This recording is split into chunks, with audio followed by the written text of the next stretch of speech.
This is the Good Government Show. There's economic development that is tied to the venues that are associated with professional teams. When it's an idea, it's not a good idea. When it's reality, it becomes a good idea. Most of the sports teams do want to invest in their city and want to encourage their players to be part of the community. A lot of sports that people don't realize are out there, and they might be perfect for a secondary, tertiary media market. We are as financially sound as any city in America. I think everybody put aside partisanship in the course of that tragedy, and everybody worked together. The mark of a good mayor is being able to shop in the local grocery store. Everyone knows that Disney World is in Orlando and that the area is a huge tourist destination. I had a chance to talk to the mayor of Orlando about being a destination city and about how sports can be a boon to cities and an economic driver. Welcome to the Good Government Show. I'm Dave Martin. First, help us share the message of good government by liking us and sharing us where we are on your favorite social media. Make sure to review us and share our show everywhere. We all need to talk about good government. Well, there's the NBA's Orlando Magic. There's the Cheez-It Citrus Bowl, the Pop-Tarts Bowl, University of Central Florida football, volleyball tournaments, bass fishing tournaments. All that happens in Orlando, Florida, and a lot more. Orlando Mayor Buddy Dyer is the chair of the Conference of Mayors, the Mayor's Professional Sports Alliance. I got to talk with him at the conference about the impact of sports on a city and how to best use government dollars on sports. There's a lot to talk about. Mayor Dyer is Orlando's longest-serving mayor. He has 2 more years left to run the city. In a recent State of the City, he talked about the need to expand rail transportation and making Orlando the city of the future with flying cars. So he's looking forward as he's starting to step down. That's all coming up next with Orlando Mayor Buddy Dyer.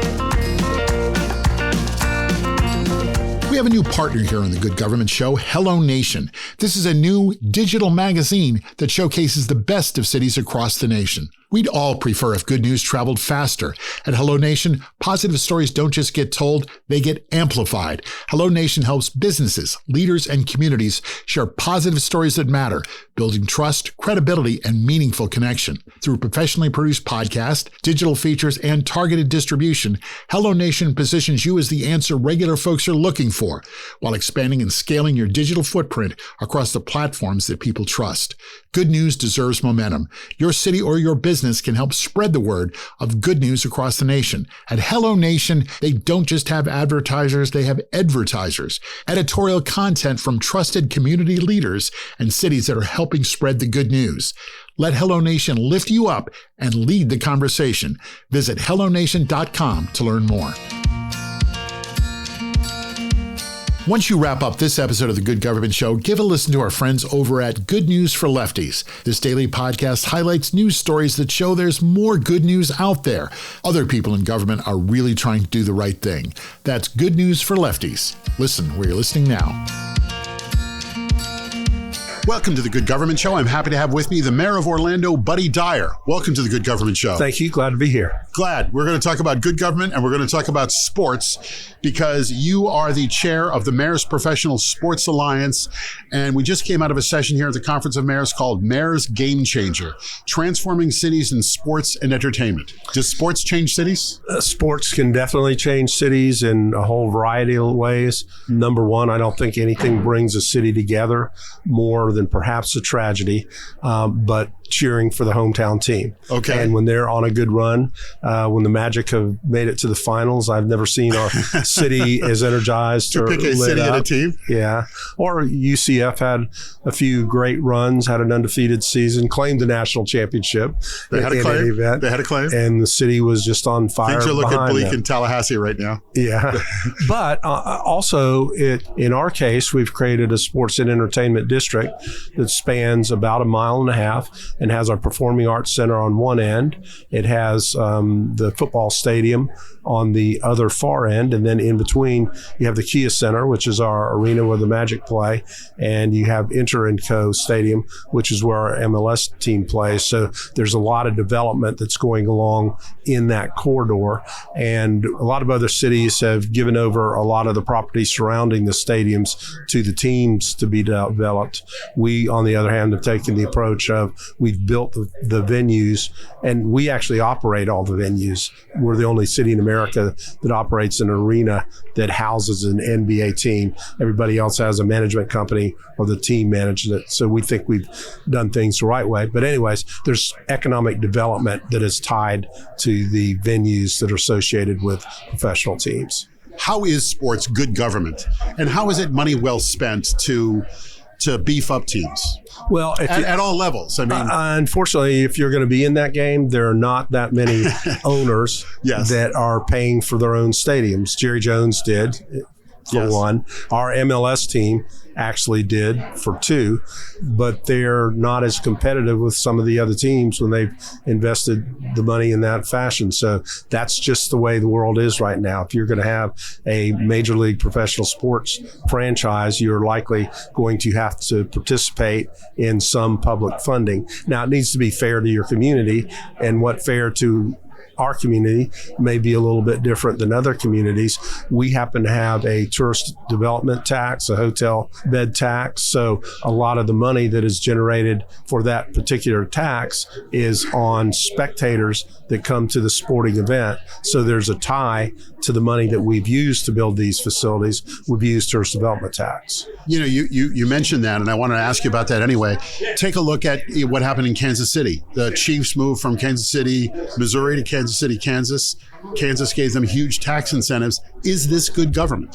I'm not going to opine on that particular case. But generally speaking, I mean, the mayor of Kansas City, Missouri, thought they gave them a pretty good deal as well. Mayor Lucas, yes. So, but there's community and pride involved. So I could certainly make that argument that they ought to pay their own way. But that's not what's happening now. So if Kansas wants to be in that game, they have to participate with public funding. How hard is it to sell as a mayor to have public dollars go to a private company, and the private company is a sports team? Well, my guess is that when you poll that before it's built, it's going to be at about 25% approval. Yes. And then 10 years later, after the fans have experienced games and done family events and been part of that, it's going to poll very high.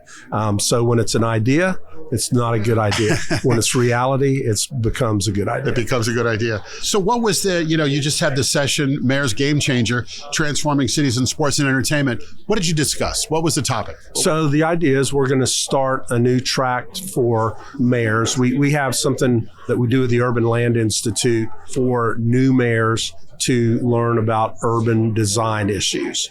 And we do 5 or 6 mayors and take them through a program. So we thought it might be something we want to try to extend to probably newer mayors that have a vision to use sports to enhance their city. So you heard the mayor of Youngstown talking about some of the assets that they have that are perhaps underutilized. Yep. And how do you bring that vision, your old convention center, your old AA baseball stadium and whatever you have, how do you renew that? How do you do the economic development around those? How do you bring retail and motels and make it center of activity? Have you seen sports transform a city, a sports team or sports programs? Orlando's a good example of that. The Sports and Entertainment District that we're talking about is bringing millions of dollars of ancillary money to development along that same corridor. You talked a little bit about this. What does it do for civic pride? That's the huge part of it,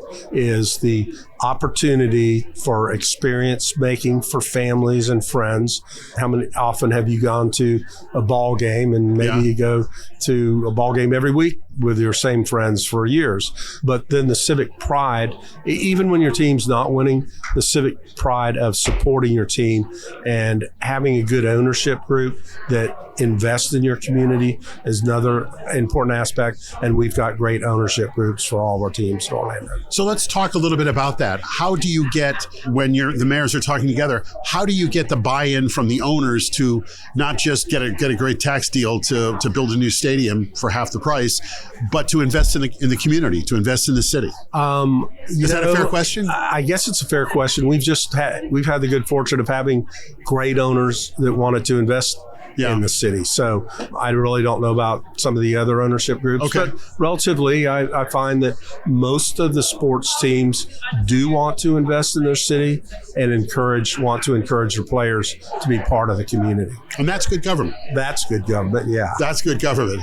Do you find the Orlando Magic players out in the community? Are they part of the community? They're really part of the community, as is the two soccer teams. Do you have season tickets? Do you go to lots of games? Well, the city owns the facility. Okay, so yes. The city has seats, yes. All right. How many games do you catch a season? I probably go to 10 or 12 basketball games a year. All right. Probably more if we're in the playoffs, but that hasn't been in the cards the last several years.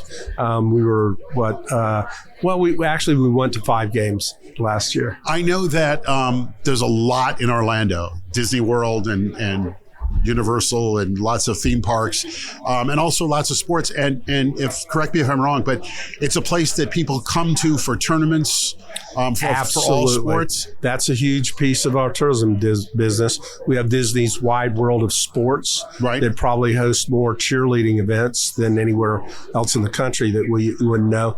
And then we host some of the biggest volleyball tournaments at the Orange County Convention Center anywhere. And what you will find is that people will postpone their regular vacation, but they're not going to postpone traveling to go watch their kids play whatever sport it is. No, I'm sure they are. They're going to catch their kid at a game.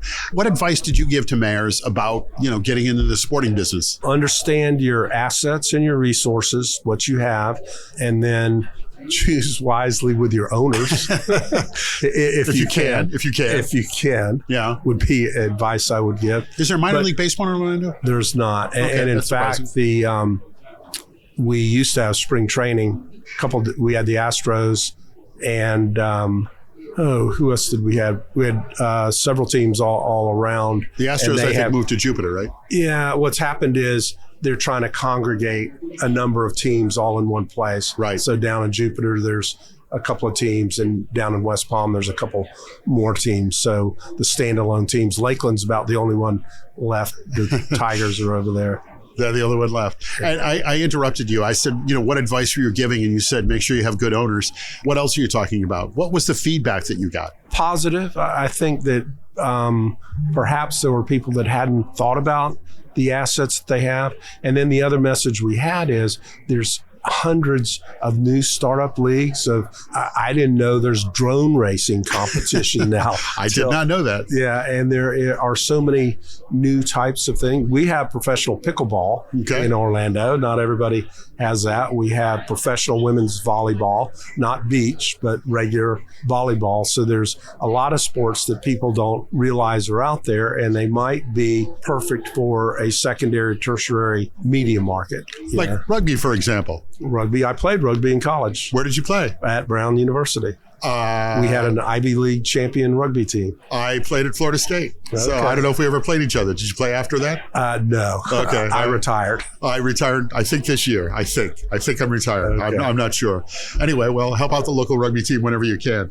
Like I said, a lot's going on in Orlando. It is a huge tourist destination. Tell me some good government that's happening in Orlando outside of sports. We haven't raised our tax rate in years. We are as financially sound as any city in America. We have paid up our OPEB, which very few cities have done. That's other post-employment benefits.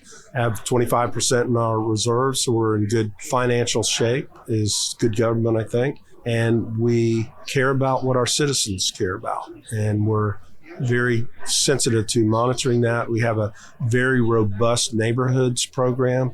Probably have almost 200 neighborhood associations now. So a lot of good community input back and forth. What do your residents care about? What do they care about? You said, we care about what our residents care about. What are those Right things? now, unfortunately, they care about what's going on in immigration. Yes. It's been a heavy conference. Yes, it has. A lot of conversation about it. And a lot of conversation, I feel, for the mayors that are up in Minnesota. But there's a lot of fear in our community as well about all things related to immigration. And we're talking in January at the Conference of Mayors. Have you had any issues so far in your city? We have not, just a lot of rumors. And then people thinking that ICE is coming to raid, a high school or a daycare, and it not actually happening. So just a lot of people on edge. How long have you been mayor? 23 years. 23 years. Yep. Oh my! I got two years left on this term, and I'm going to call it an even 25. That's going to be it? That's perfect. You've had tragedies in Orlando. How does a mayor deal with that? And how did you deal with? Well, that was obviously the toughest period of time that I have gone through, as well as our community, but I was extremely proud of how our community responded to the Pulse tragedy, which, by the way, is 10 years in June, which is hard for me to believe that it has been. The Pulse nightclub shooting was 10 years ago? 10 years ago in June. Okay. We're working on finishing up the memorial right now. But I was just proud of how our community came together, and I learned a lot about leadership during the course of that time. We did some things that came natural in terms of redirecting our community from hate and fear, which is what people usually respond with to something like that, to love and compassion. We had no retribution against anybody or any religion or anything like that, and just so much love and support pouring out for the victims and their families. You're the mayor. You get that call at night. How do you know what to do next?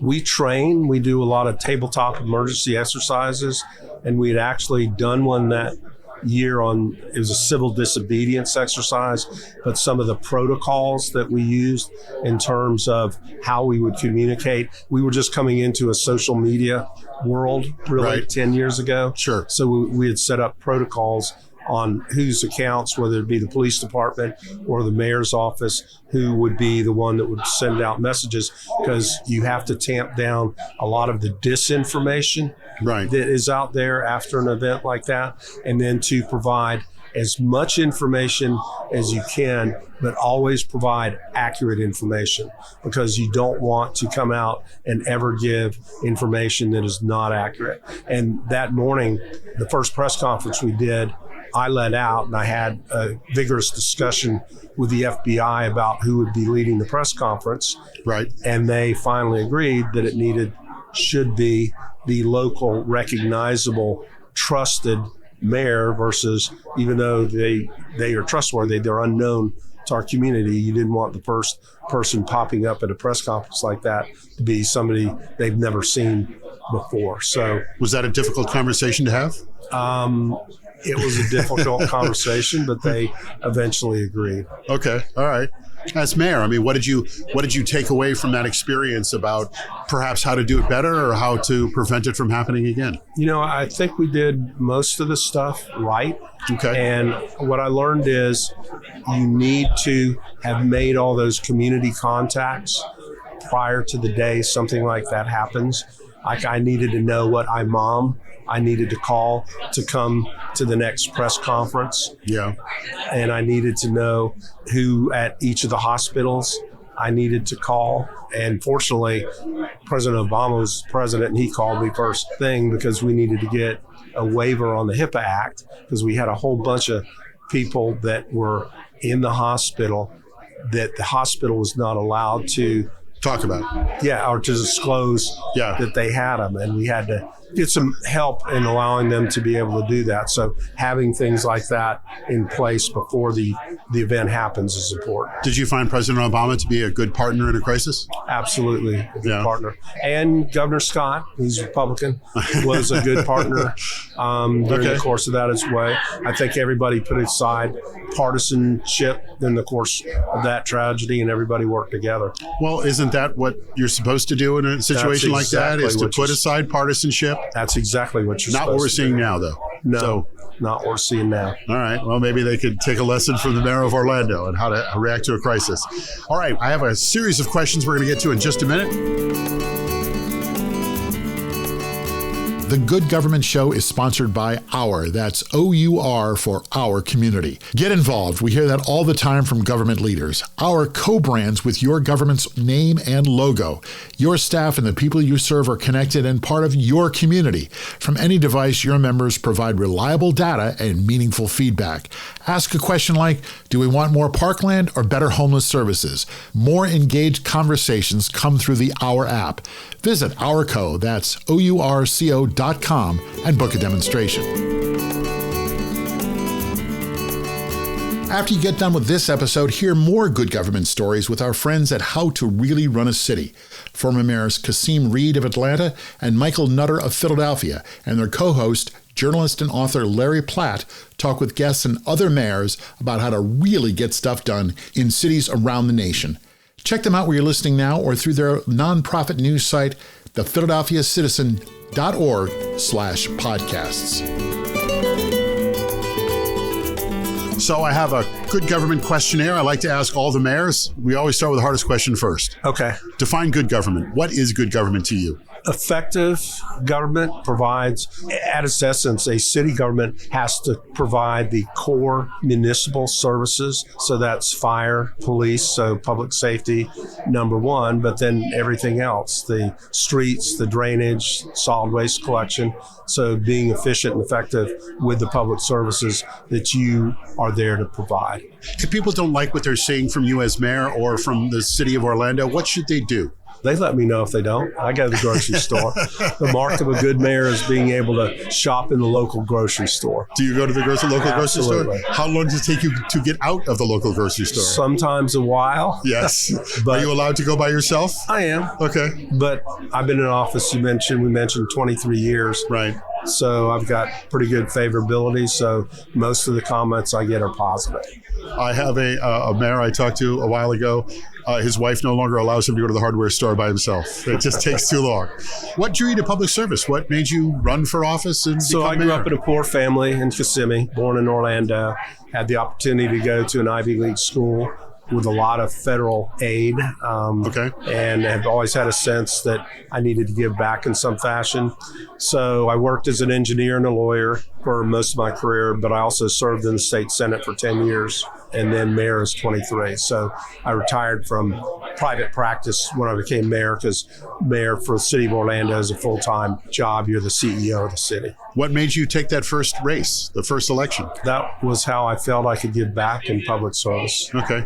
Who inspires you? Do you have a political hero? Probably Lawton Childs would be. He was governor of Florida when I was first elected to the Senate. So I would say he taught me about early childhood education and how to negotiate. Did you always see yourself running for office? Nope, not necessarily. You weren't president of your senior class? Well, I was involved in all of those type of activities. I was president of the Key Club and vice president of my class, and I had leadership roles throughout the course of high school. A long time, 23 years, going for 25 years as mayor of Orlando. That makes you a government insider. What would you like people to know about government they don't know? They should come and do the Mayor's City Academy in Orlando, Florida. Tell me about the Mayor's City Academy.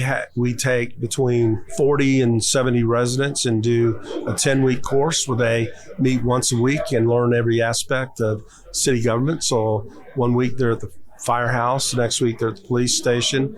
They'll do solid waste. They'll do the mayor's office. They learn about the finances of the city. And how long have you been doing this? This sounds like very good government. I started it when I became mayor. Oh. So 23 years. And who are the people that attend? Anybody that's a City of Orlando resident. And how many people go through this program every year? Depending on the size of the class, we do 2 classes with the biggest it's ever been is 70. Usually it's around 40. So between 80 and 100. Have people come out of this class and run for office? Yeah, a lot of people come out. More importantly, they volunteer for our city boards. You know, cities, Sure. You may not know this, but cities are, a lot of the policy is actually made by citizen volunteer boards, whether it's municipal planning or The Parks code Department board enforcement, or the parks. zoning or We have museum boards. or school board. So, and they're unpaid individuals, but we Right. get a lot of people that after they've done the city academy will go ahead and volunteer on the city board. There's a lot of lack of confidence, let's say, about political leaders and about people in government. What are you doing and what can be done to restore people's faith in government? To be as open as you possibly can, and also to tell people what you're going to do and then go do it. What's the best part of being the mayor? Best part about being the mayor? Well, tickets to all Magic games. Well, having lights on my car that I can flip on. Orlando does have a little bit of a traffic problem. Okay. So it's been a while since I've been to Orlando. I spent a lot of time in Florida. If I'm coming to Orlando, what is the one thing, the dish that you must try? What's Orlando famous for? So believe it or not, we have become a Michelin city. Really? And we have a variety of cuisines. And if I was you sure you were going to ask me, say oranges. well, if you ask me what's the quintessential Orlando dish or cuisine, I don't know that we have one. All right. But you know what the most Michelin-rated restaurants are? Are Asian cuisine. Really? Yeah, there's Okay. a lot of great Asian food. All right. And how far away are you from an orange grove? Not many orange groves left in Central Florida. The orange groves that are left are more in South Florida. We've All right. had it. Used to be when I grew up, going on I-4 or the Turnpike, both sides, nothing but orange trees and the smell of citrus blossoms. Right. Now, not many orange trees at all. Well, that's why the Citrus Bowl was in Orlando, right? Yes. Yes. There's still like 2 or 3 bowl games in Orlando, right? 3. 3? Which ones? Cure Bowl, Cheez-It Bowl, Pop-Tarts Bowl. The Pop-Tarts Bowl. That's the famous bowl that people are Yeah. talking about every year. Between Cheez-Its and Pop-Tarts are probably the best marketing teams of any of the bowl games. And do you go to the games? I absolutely go to the games. All right. So you get Pop-Tarts. What do you do for fun? Whatever my wife asked me to do. Which is always fun, honey. It is always fun. This is the Good Government Show. We always try to bring it back to good government. Tell me about a good government project that you've managed to complete in your 23 years so far as mayor of Orlando.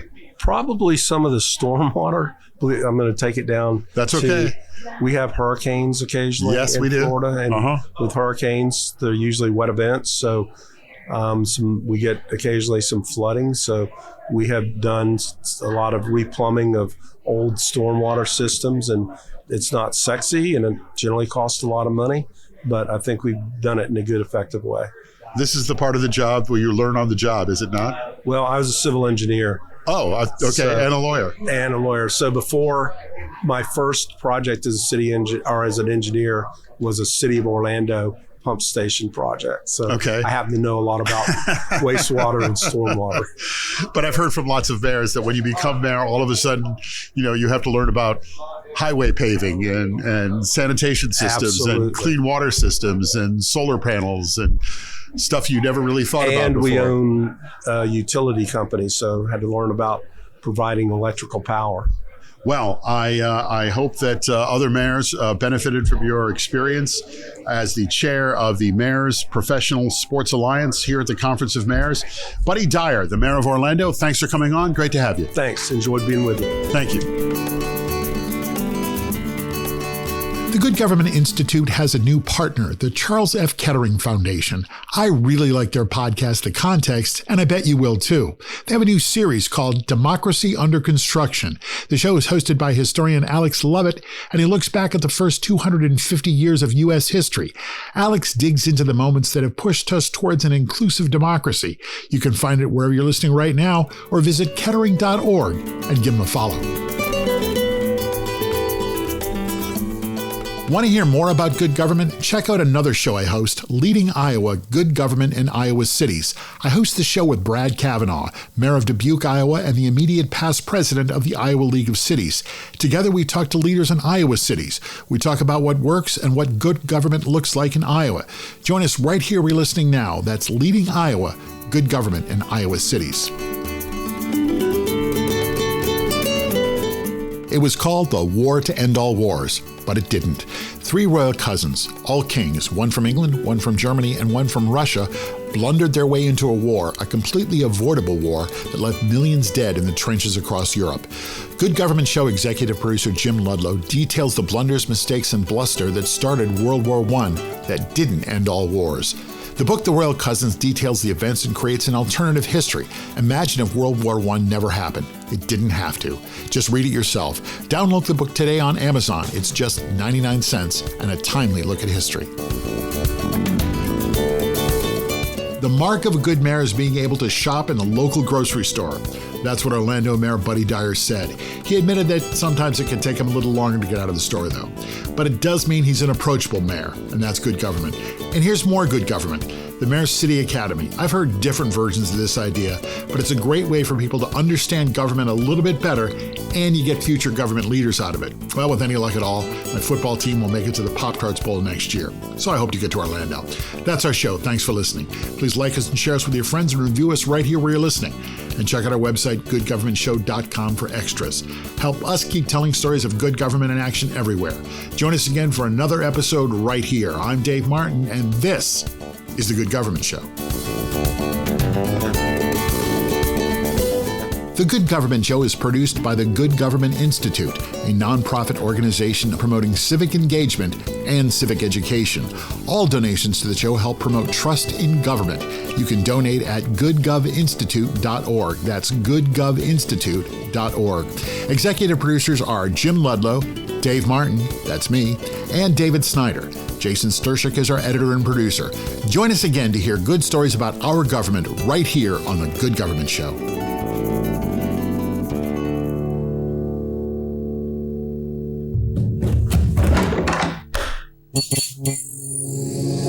This podcast is part of the Democracy Group.